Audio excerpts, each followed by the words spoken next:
Let's Get To presents Go Go Astros, a focus on H-Town hardball. All right, good morning. It's Monday morning, and it is time, as always, for Go Astros. Shifting around the hosting duties today, I'm Brian Arberger hosting, joined, as always, by James Christopher in Austin, Texas, and Andy Tom Chesson in Houston, Texas. Are we allowed to have a guy from Houston on a podcast about a team from Houston? Apparently so. I think the big story of the weekend is that Alex Bregman's fantasy baseball team seemed to do pretty well. What do you think he was more happy about yesterday, James? His fantasy football team doing well or hitting the grand slam? Alex probably would have admitted that it would have said it was the football team, because I think he likes to sort of be aloofishly casual about things like that. But, you know, as long as he didn't have apparently CeeDee Lamb on his team. God, Andy. why? You know how shitty my sports weekend was? Sorry, we're not going to go there. But yeah, Brian, I think the football team was probably first on his mind. So, to me, the biggest upset on Alex Bregman's fantasy team is he had no LSU guys, which again shows you how serious he takes fantasy football. That, you know, he can put aside his loyalties to his alma mater and to, I mean, he even showed up at the Texas Bowl last year when LSU was only going to give a half effort and had a very nice tailgate party. So got to give him that. I'd say he can load up with App State players in the NFL, but there's only like 3 of them. I wasn't going to bring that up, but hey, you know, It is a wound I am wearing openly right now, and I'm wearing openly. It was a crappy kind of sports weekend too, from the perspective of immediately after both Andy and I lost, the Astros game was over in the second inning. And Dak Prescott LSU gets won, hurt. yeah. And while LSU won on the football field, they lost to the halftime show because they were going up against the human jukebox from Southern. So, well, there is that. Cannot win that. It. But on the other hand, they did bring the human jukebox to Tiger Stadium, and well, that was awesome. And watched it this morning with my son. And for those Texan fans who listen, how bad is your franchise when a tie is considered a victory? Way to go. You didn't lose. I muted Texans and Davis Mills and Lovie Smith on Twitter on the first day of training camp, and that's been I'm sticking by that decision. See, I don't think that I really think actually the Texans tying yesterday was really just an homage to Game of Thrones, because we all know that tying is like kissing your sister. And in last night's episode of House of the Dragon, I'm not going to spoil a whole lot, but there was some more familial involvement. So yeah, I just think they were making a very deep cut reference to Game of Thrones. I thought it was just a more basic Star Wars reference. It was not intentional incest though, Brian. That's a different show. It's a different topic. Hey, how about baseball? Well, we spent the first 3 minutes of our baseball podcast talking about not baseball here, which I think speaks to something I sort of felt this week, and both, you know, from watching the team, but also from Twitter, which is the vibes were kind of negative, even though the team had a successful week. They won 4 out of 6 games. They advanced further towards winning the American League West, yet there was this undercut of negativity, like, shouldn't we be scoring 10 runs? Shouldn't we be scoring 12 runs in every game and hitting 5 home runs in every game and not just once a week? Am I just sort of too sensitive and should follow Jay Kaplan's advice and get off Twitter? Or is there sort of something to this? Andy, I'll start with you. You know, it's the malaise of being a 90-win team with another month to go in a season. Our fate, our playoff fate hasn't been decided, but our playoff attendance pretty much has. It would take something, I mean, basically an asteroid, maybe 4 asteroids to really keep the Astros out of the playoffs at this point and to keep them from winning the division. I guess the Yankees have woken back up and maybe there's a race for the best record, but that's still a 6-game lead for the Astros right now. So really, really, really, really horrible things like losing to Appalachian State would have to happen to the Astros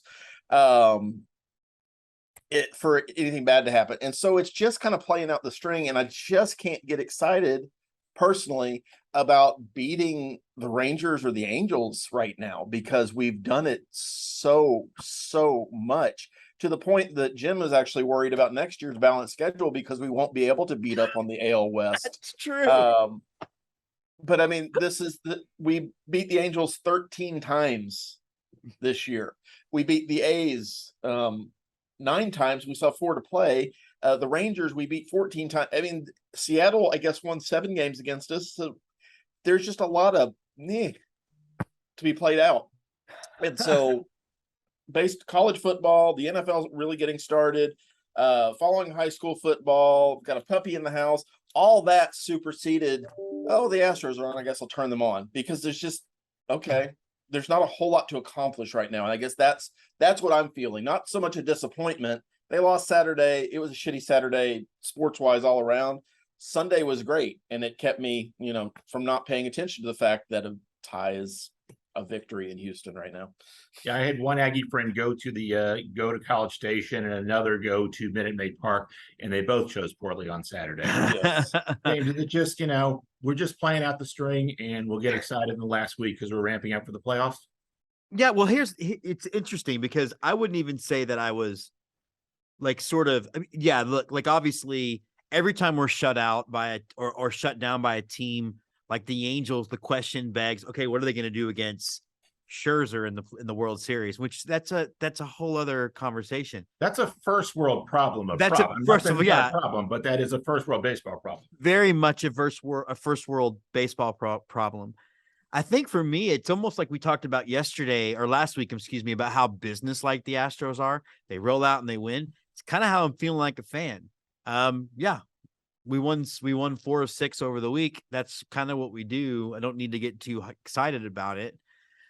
Bring on October. And I do recognize that kind of thought process is setting you up for a failure when eventually the window here does start to close and we do start maybe missing the playoffs or have early exits that it's we're going to wish we'd paid more attention to all of this. To use a dark comparison, whenever your dog passes away and you think to yourself, what if I just had one more pet, one more whatever? I mean, that's kind of where I'm at, but right now it's like Andy said, I'm not even watching them necessarily. It's just on my phone. To that end, I actually was thinking this morning as I was looking and doing a little bit of show prep, I probably should go to another Astros game. There's like 10 more at home. I probably should fit one more in this season. Well, and again, it speaks very well, right? That is the 6th straight season of Astros dominance of the American League West, or 5th straight in full season. We have a chance to go to the 6th straight American League Championship Series, and we get a bye that gets us one more round to it, almost assuredly. On the other hand, there's no drama to what's going on in the season. As James said, they're very businesslike. So the fact they lost Saturday told me nothing about what was going to happen on Sunday. And the fact they lost Saturday didn't really mean anything in the broad scope of, affecting anything. So on one hand, it's hard to feel stuff. On the other hand, this is the best era of Astros baseball any of us have seen, and we've seen a lot of Astros baseball. And so at some level, we should appreciate the heck out of this, because if we ever get back, if we get back to this in 20 years, it would be awesome, but it's unlikely. Definitely unlikely. Now, the big issue with the Astros is prepping for October. And so there are 3 guys who are at different states of sort of being injured and coming back. Ryan Pressly, Aledmus Diaz, Justin Verlander. We'll start with Pressly, who returned from the IL and had an interesting encounter on Friday, where it looked at the beginning like he needed a rehab start, and looked by the end of his inning like he was back. He'd gotten himself back in midseason form. Andy, any concerns about Ryan Pressly sort of ramping back up? He looks to be sort of essentially on pace to be Ryan Pressly. My concerns with Ryan Pressly aren't Ryan Pressly, and I was messaging Jim Friday night, I guess, when this happened, while he was trying to have an anniversary dinner. So sorry. Hey, I still responded though. I was like, you know what? I appreciate Jess for understanding or not hurting you too much. I don't understand Dusty's usage of a guy coming off of a IL stint with no rehab start to throw him in a 1-run, or I guess a 2-run lead for a save opportunity immediately. it feels to me like if I were the manager, I would ease a guy in and put him in lower leverage situations in that scenario. Ryan evidently doesn't think he needs it. Dusty doesn't think he needs it. I don't know that I get a whole lot of ground to question those things. So it becomes a matter of, my preference would be Ryan Presley probably would have gone out in the 7th or 8th to get his work in, and Montero would have closed out the game. It worked out the way they did it anyway. So this is really just, picking at hats. I'm glad he's back. As I think we all kind of understood, Ryan Presley's IL stint was more about rest and rehab than it was about truly getting back from an injury. So we've got 3 weeks left in the season, 3.5 weeks left in the season. So it should be a good time to ramp him up, provided Dusty actually remembers he's in the bullpen and doesn't use him every day. James. How do I follow that? Completely. I mean, I completely agree. And it's, I don't understand the leverage situation. If it had been sort of my call, he would have pitched. Like, I understand the idea that eventually he has to pitch, but I don't know that I throw him in a leverage situation. If it's the first day off the IL, keep forgetting it's an IL now, off the IL, I would have, if he hadn't pitched by yesterday, would have pitched him to make sure he got to knock some rust off. And I think Andy used a great quote in our little text, process, not outcome, right? Like, whether it worked out or not is almost immaterial. I just don't like the fact that you throw him out there. Beyond the fact that wouldn't it be good for other relievers to also have experience in leverage situations, because every outing that you go out in the playoffs is a leverage situation. Yeah, I do wonder if just Dusty had committed in his mind, I will pitch Ryan Presley in the 9th tonight, regardless of what the situation is. Yeah, that's silly. It probably is what he did, and it's still silly. And I think he would have pitched him had that been the 12-4 game. I think he definitely would have pitched him in that 9th inning, though he didn't need to yesterday. It is expected that Aledmus Diaz will come off the IL today. And so that will sort of strengthen the team, and there's sort of one more good player. On the other hand, it creates some sort of playing time issues, particularly for Trey Mancini and Yuli Gurriel, because Diaz was essentially running as the first team left fielder before he went on the IL. James, who do you want to see start in left field tonight? And I guess more importantly, who do you want to see start in left field game 1 of the playoffs? What I'd like to do is adopt a slow pitch softball rule where we can have 4 outfielders, and that way both of them can play. I think it's a good problem to have. Bob Manfred may agree with you. So. Yeah, he probably would, right? Or we can have 9 DHs. I think it's a good problem to have. I think Diaz is. You'd have the numbers better than I would. I think he's clearly a more experienced left fielder. I don't know that he's appreciably better than Mancini. Maybe he is. I think you got to figure out a way to keep both bats in the lineup. And I just think you went out. Diaz has experience not playing for chunks of time and then being effective when he gets in, versus I think Mancini's getting hot. And it seems like every time he gets hot, he sits for 3 days and gets cold again. So for me, I think you paid for the new sports car. Let's drive it. Andy, who do you want to start in left field tonight? I think Mancini's always going to be limited by the size of the outfield that you're playing in. So Comerica Park is a giant ballpark, giant space in the outfield. So I would not expect to see Trey Mancini patrolling any of the outfield throughout any of the series. He's going to get his at-bats at DH and maybe spelling Yuli for a game on this little mini road trip. Diaz is a luxury, certainly a player that we need to have, because he can play all 4 infield spots. He can play left field. So he's a guy very much like Marwin Gonzalez was for the 17 and 18 Astros. That was a guy that you could plug him in anywhere, and that's his value. His value isn't necessarily starting. Having said that, Alvarez is still going to get some starts in left field. It feels like Dusty, and I hate we get into this trap too much of Dusty needs to do this. Again, if I were the manager, I would be spelling Yuli a lot more than Dusty seems to want to, because all the rotation seems to be happening between left field and DH. Yeah. Versus more of that rotation, throwing Yuli's first base position open, because Mancini can play a capable first base. And if he does that, then you've got more space to get all 3 of those guys or 4 of those guys playing time.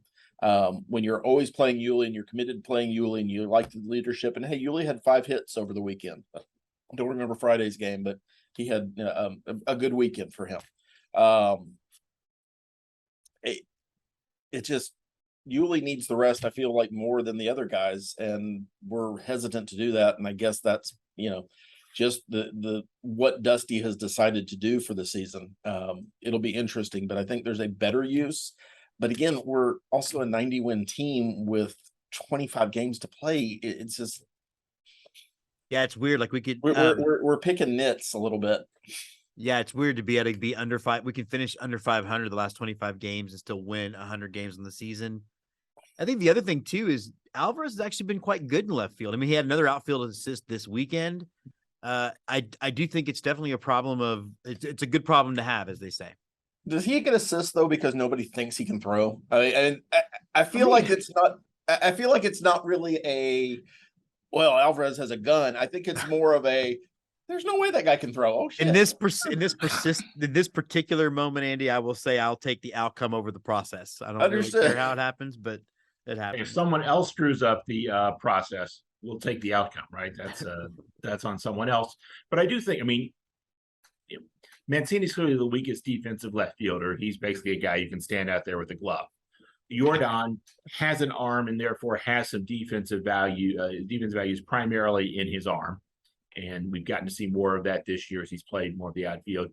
Diaz is the best of the options, and Michael Brantley, rest in peace to his shoulder, because that would clearly be the best option on so many levels, but obviously is not available.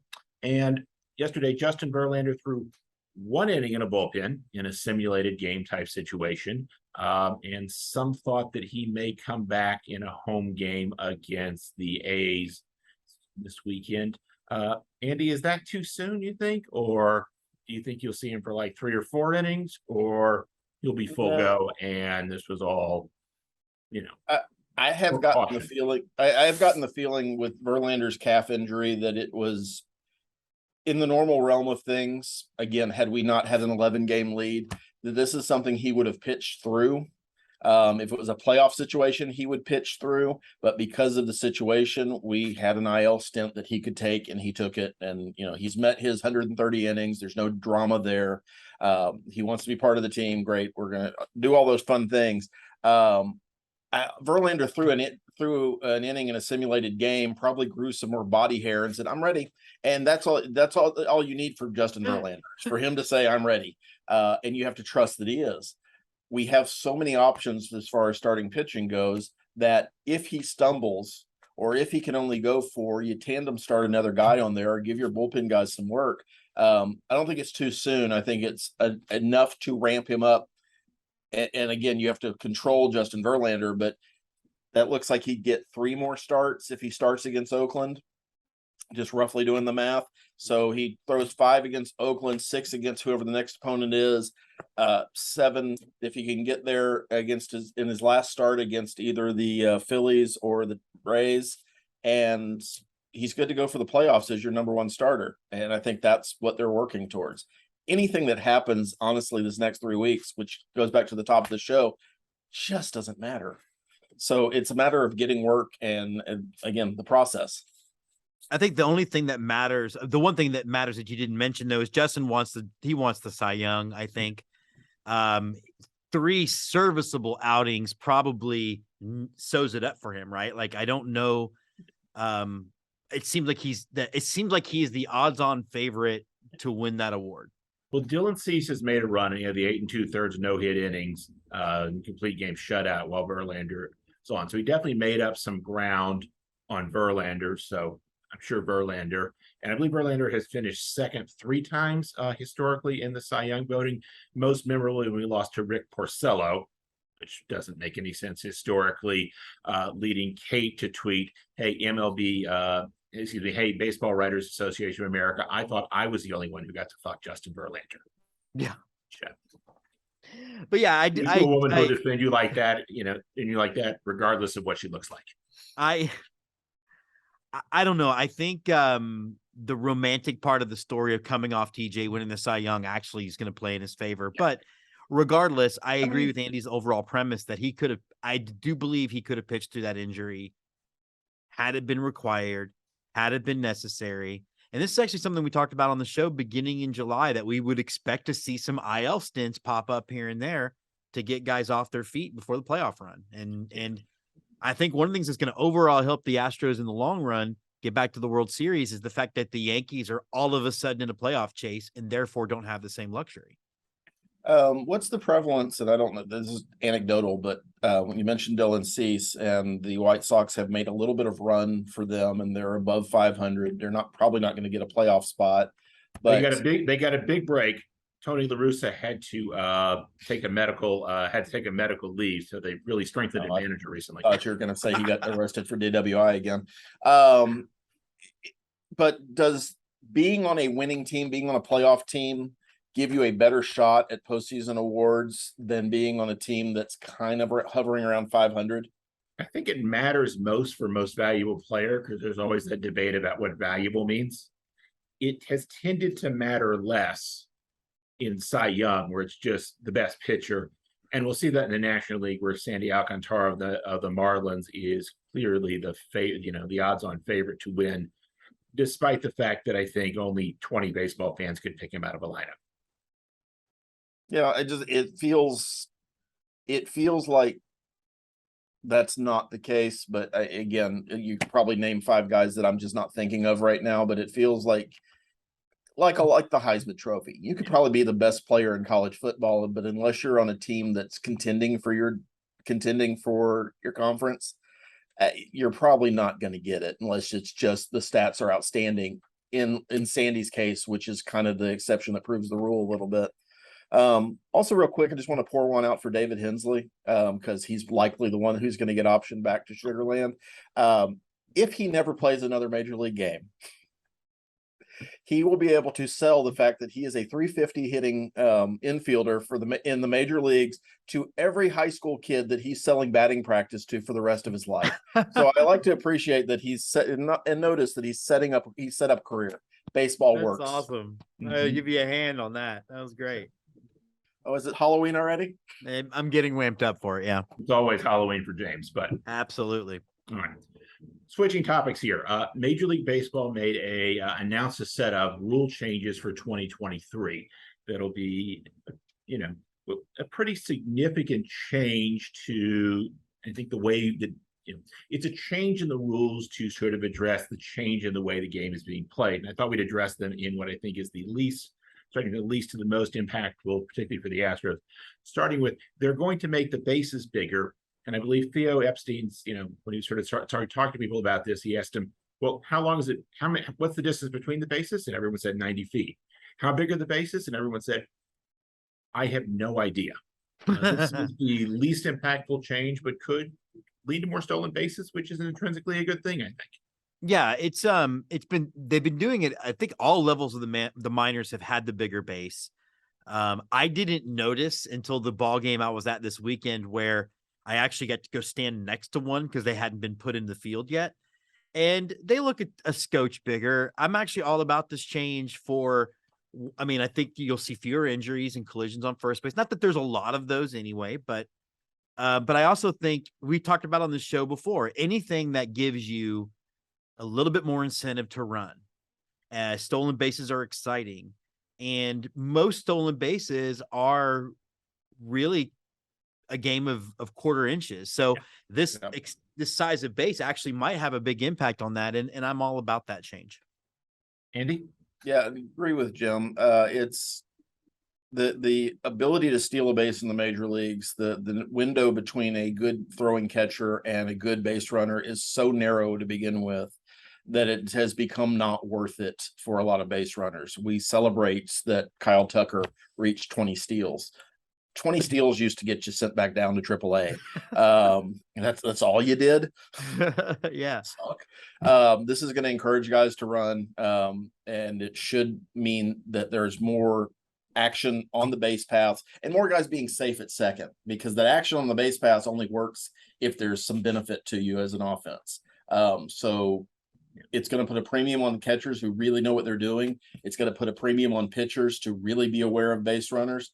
But it's going to increase the fun factor, I would say, which is not a real number. Please don't look it up, Brian. It's only a real fans. thunder if you're the 2021 Seattle Mariners. It's the only Weighted RC fun. I will Yeah. search that. Hey, Gerald Young had a career in the Major League Baseball because he could make it to second base. Couldn't hit the ball to save his life, but I mean that guy doesn't play in the major leagues in 2022. Astros third base coach Gary Pettis has gotten a lifelong career out of being able to run real fast so he could catch balls and steal bases, and on the handful of times he ever got to first base. So we may see more players like that. A bigger change to sort of the, I think, romantic notions of how the game works would be the pitch clock. James, when you and I went to a Brooklyn Cyclones game earlier this year, you pointed out to me that that game was being played under a pitch clock. We hardly noticed it at all, except for the fact that the game was going a lot quicker. And I've got to say this, I had a 5 o'clock event yesterday for a 3-hour game, and I figured the Astros would be in the 9th by then. They were like in the 7th yesterday. So let's get Luis Garcia pitching quicker. Let's get this pitch clock in. Yeah, it's interesting because for TV, I think the pitch clock makes all the sense in the world. When I fly to Brooklyn, or I use the example of going to Columbia this year to cover the Fireflies, the game was 2 hours and 10 minutes long. I didn't really spend that much money to only have that much time in the ballpark. Just like going to an Astros game is a $400 experience. Do I really want it to be 2.5 hours and not 3? That's people's mileage may vary on that. I think obviously that means the owners can hire people for a smaller amount of time, which they love as well, right?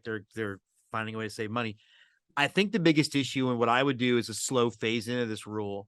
I do think it's going to be hard to tell Verlander or Scherzer or DeGrom, we need you to change the way you're pitching completely. I don't know how you phase it in, but there's a generation of pitchers that started coming in 4 or 5 years ago who are used to a pitch clock, and they are used to working at that pace. I just don't want to see an injury to somebody because they have a routine and now that routine is different. Yeah. Andy?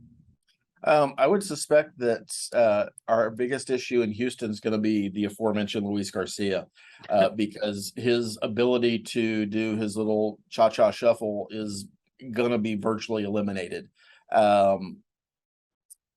So that'll be really interesting because he struggled already this year, and he's going to have to change the way he pitches. And I know there's some discussion on Twitter and some of the follows I have. Oh no, it's when he starts his pitching motion. Your pitching motion is not necessarily when you start shuffling your feet against the rubber.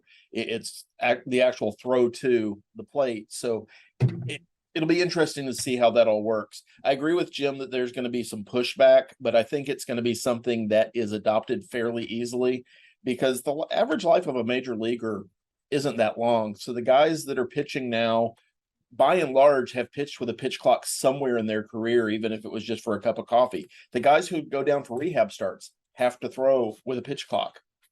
So they do understand that it's a thing. My bigger concern, and I think Jim has brought it up a number of times, is in the minor leagues, it has cost owners money. In the major leagues, how much does Jim Crane care about the amount of beer he sells? Well, probably some. And so does that mean they stop selling at the 8th inning versus the middle of the 7th inning? Does that mean that they open up the park earlier for batting practice? Does that mean they schedule something immediately after a game so they can justify keeping everything open an extra 30 minutes to an hour after a game? Doesn't really affect gameplay, but it's going to be interesting to see how the franchises, especially the ones who really, really, really need that revenue, react to shorter game times. Well, I will add on to that. First of all, you're right about the pitch clock. A lot of other pitchers already use it. Also, good luck telling DeGrom, Scherzer, or Verlander, if you're the umpire, that they just got a free ball. I mean, good luck. So, but those two guys don't work slow. I mean, I can think of guys that I think of that work. Luis Garcia comes to mind, but there are other guys that just work slow. I only bring up hard to watch. I only bring up JV because he actually has a quote saying, "I'm going to pitch at my pace. I'm not going to do it for the pitch clock." Yeah. So 2 observations here. One is the pitchers who tend to be slowest from the tempo, which then I'm measuring on Baseball Savant, tend to be relievers. And part of that is they're trying to get more rest so they can throw max velocity. One interesting thing will be, does this bring velocity down a little bit? That'll have more effect on relievers than it will on starters, because they're the ones trying to throw hard as they can and everything. I think the other part, I'm sorry to, I Go know ahead. you're trying to get next to it. The other part that we're not talking about is the pitch clock also says batters have to be in the box with 8 seconds Yeah. left.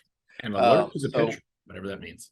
So, but that means things like Jose Altuve and his constant readjusting of his batting gloves, especially in tight situations where it seems to happen a lot more than some others, is going to be limited. So their batters are going to have to respond and be ready to hit as well.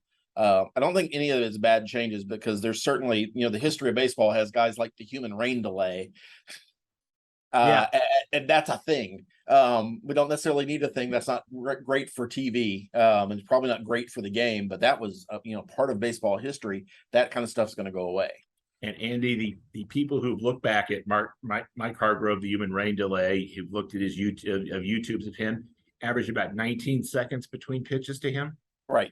Average today is about 18. Every hitter today, every batter is the human rain delay, which speaks to what the issue is, which is there's just been this gradual creep up of nothing. Retightening your batting gloves, which, look, I understand it's a process for players, but they can adjust to a quicker process if compelled to, more easily than we as fans can adjust to watching, again, Kyle Tucker rub dirt between his hands, which is not the most exciting thing. And Jordan stays in the box, and all he does is mash. So yes, the nice home run yesterday. The change that I think will have the most effect on the Houston Astros, on the team we've been watching for the last several years, is banning of the shifts. Infielders are going to be required to stay in the infield area, and 2 on each side of the plate. Andy, how is this going to affect a team that shifts a lot, and a team that's really had an excellent defensive team really ever since 2017? More runs are going to be scored against the Houston Astros. More runs are going to be scored against every team that shifts a lot. And I think if you look at the stats of teams that shift the most, the Astros certainly have been at the top for the last several years, if not the very top. Third this year. Yeah, it's going to hurt the teams that last time I looked at the list, the teams that are in playoff contention right now tend to be teams that shift the most. So there's clearly a competitive advantage for playing the proper defensive positions, which baseball is going to now eliminate. The other side of that is, so more runs are going to be scored. Our defense is going to look worse than it has. The other side of that is Kyle Tucker and Yordan Alvarez are going to start hitting a lot more doubles. And I will put this out here in the universe now. Kyle Tucker will be a 300 hitter next year if nobody's shifting. I find it, to keep with a theme that's going on in the news today, I find it anti-democratic. I find it anti-intellectual. And I'm not like, I know you're laughing at me, but I'm going to show strikeouts are fascist. Yeah, strikeouts are fascist. Yeah. My whole thing is, what we're going to do is, one, we're going to take an advantage away from teams that figured this out before other teams, because they had to, because of the economics of baseball, the politics of baseball. The only way for the Astros to find a way to be competitive, particularly at the beginning of this run, was to be smarter than everyone, to find trends that were different than everyone. And they talk about it every year, about how the way they scout and train changes every year, so no one catches up, right? They work hard to do that. And rather than encouraging the Joey Gallos of the world to figure out a way to hit the way Tony Gwynn used to hit and all these other guys used to hit, we're going to essentially steer into the skid of the fact that baseball players don't have to play real baseball anymore. And I'm actually super angry about the whole thing. Plus, the field's going to look ugly with that stupid pie piece. Well, I think the other side of it is you're asking a group of umpires and officials who are relatively incompetent for the scope of their job to now have another thing they have to care about. So is Jeremy Pena's, are all the spikes on his cleat on the infield dirt? Did somebody cross a line imaginarily in the middle of the center field space? That's the kind of machinations that we're creating with this thing that isn't really necessary outside of saving the careers of Joey Gallo. And honestly, Joey Gallo wishes he could be Rob Deere, because even though he didn't hit for a high average, he at least got the ball out of the ballpark. Joey Gallo doesn't do that anymore. First of all, based on what Andy's saying, I now want to see footage of Angel Hernandez when he learned of this news, and how much he celebrated, whether he popped champagne, because it's an exciting opportunity for him and many other umpires, Ron Caldwell and the like, to insert themselves into the game in a new way. CB Buckner probably had his own little fiesta. I mean, this is really, this is a story that I hope any journalist following will get us information on, try to sort of investigate here. I'm with James here. It is hard for me to sort of separate our team, the team I root for, figured out a better way to play baseball than people had been playing it for a century, which is hard to do because, over a century, you figure out things here. And essentially, they're being punished for their innovation, for sort of new thinking, essentially for aesthetic reasons, I believe. It seems to be sort of, hey, a bunch of old dudes didn't like the way that baseball looked, when they sort of stood in a particular way. And so it's hard for me to sort of separate my sort of, feelings about this as a baseball fan from my feelings about this as an Astros fan, that, hey, we figured something out and you don't like it, we will see here. But speaking of figuring things out here, we'll sort of end on this here. On Friday, the Astros achieved something they have only achieved on 2 different occasions in their history. And the first was in the first 11 days of the franchise's history. And the other was for a handful of days in 2006. They went over 500 for their all-time record. And after the series win against the Angels, they stand at 4,815 wins and 4,814 losses, 1 game over. So I hope they win the Tiger series so that can sort of continue here. We have seen a lot of Astros baseball, and it's one of the things we talk about on this podcast here. I wrote about this on Substack, so you can look at that for my reflections on this here. James, I'll start with you, and then Andy, your sort of reflections on this franchise is a winning franchise all time. Yeah, I mean, I think for guys like us who live and breathe with this team for the better part of our lives, to me, it feels, I mean, I love it. And to me, it feels like it's been a long road to get here. And, Andy and I have talked a bunch of times about how some of that road was made bumpy by Major League Baseball's decisions to do certain things. I don't know. To me, I'm proud of it. I'm excited about it. And I'm really glad that we got to see it happen. And I'm hoping over the next 4 or 5 years, while we all agree the window will still be open, we'll put enough distance that we won't see a fall below 500 in our lifetimes. I'm hoping. Andy. Yeah, some of that road has been made bumpy by Spec Richardson and Drayton McClain, because they kind of oversaw 2 of the biggest dips, I think, in Brian's chart. And those of you who have not seen Brian's article on Substack, 100% recommend you go read it. It's a nice reflection if you have any kind of identification with the Astros at all.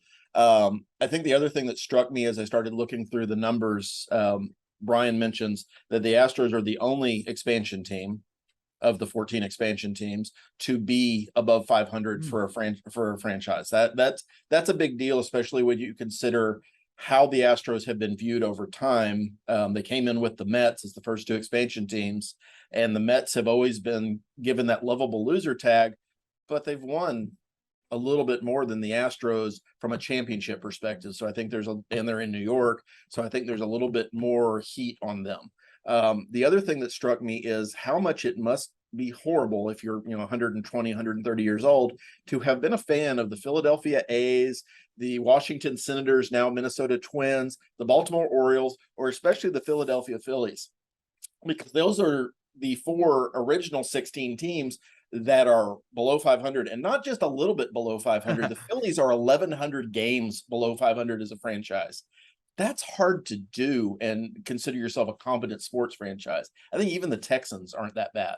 They haven't played 1,000 games, but the Orioles, you think of a team that's won a lot of championships. You think of the 4 great 20-game winners and Earl Weaver and Boog Powell, and they're 1,000 games under as a franchise. And most of that, the St. Louis Browns were not good. Yeah, I mean, they did have a head start on that. And then, the Twins have been competitive in my lifetime, 700 games under. So for the Astros to be over and have the conditions they've had to face, and be a team that's innovated. We don't have indoor baseball without the Astros. I know Bob Costas would die if I thought that was a benefit. We don't have AstroTurf, which at least one team still play. I guess two teams still play on. We don't have retractable roofs. We don't have a lot of the things that we just consider part of sports now. So the Astros franchise, despite Ken Burns' best efforts, is incredibly important to the history of Major League Baseball. And particularly modern and contemporary. And particularly modern and contemporary baseball. It's been an innovative franchise by necessity, both in terms of having to air condition themselves to keep the mosquitoes out of the field, and the things we talked about today, having to create the shift and, create this player development machine that has been essentially watching all these stars. Right, but I know we're wrapping up, but even just the aesthetics of the game, we don't start to see variations in uniforms if we don't have the Tequila Sunrise. And that was done to do a lot of what Andy was talking about, to put them on the map in some way, shape, or form. And I'm okay with it being the modern era of the game, because none of us live in 1876 when the Cubs and the Reds started playing. Only Andrew Nelson lives in that. Yes, that's and poor Twins, 1901. I mean, we don't live in that era. We live in the era where people actually live in the Sun Belt and live in the heat and need things that are different than playing 154 baseball games in New York City. We cheer for the, in some ways, we cheer for the team, right? That is what the people in the 60s thought the 90s would be like. And that sort of aesthetic is really, the modern aesthetic of Astros baseball. It's part of why I love going back to orange and away from the blood in the mud of the train theme and back to the space theme. And Space City this year, I think, was a great sort of capstone to, the new era of Astros in space, which is what it always should have been. So that is this week's show here of Go Astros. The Astros will face the Tigers and A's this week. So maybe not the most exciting week unless you are, own an Astros pitcher in fantasy baseball, which if Verlander comes back, I'll be in good shape on. Go Astros. James? Gonna go back to football. We don't believe in moral victories. Go Astros. Get you some Detroit style pizza, which is maybe the best style pizza. Go Astros. Go Astros is a presentation from Twitchy Dolphin Media and part of the Let's Get To Baseball Network.